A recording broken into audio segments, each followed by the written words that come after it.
The 5G conspiracy theorists are at it again. You may have heard that 5G cellular networks cause cancer, infertility, autism, Alzheimer's disease. They don't. This stuff is all false, and we've been spending countless hours trying to explain why that's just impossible. But conspiracy theorists can't be deterred, and of course, now that there's another hot health problem out there, coronavirus, they've decided that 5G has something to do with it. Spoiler alert, it doesn't. 5G does not cause coronavirus, 5G does not spread coronavirus, 5G has nothing to do with coronavirus. The latest harebrained theory has been spreading virally on the internet, starting with R&B singer Carrie Hilson, who has 6.5 million social media followers. In a completely insane video that she posted to Instagram, a man with his name tag turned backwards claims that the 1918 flu pandemic was caused by the invention of the radio. So what happened in 1918? There was the introduction of radio waves around the world.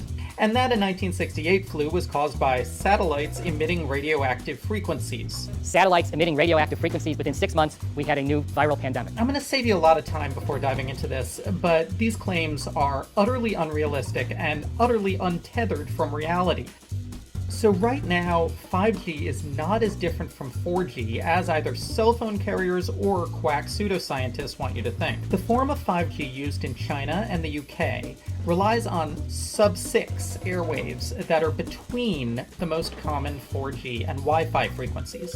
This is well-trodden territory that has been in use for more than a decade, and it's not even the millimeter wave system that all the conspiracists have been complaining about for the past year, which is, by the way, also totally safe.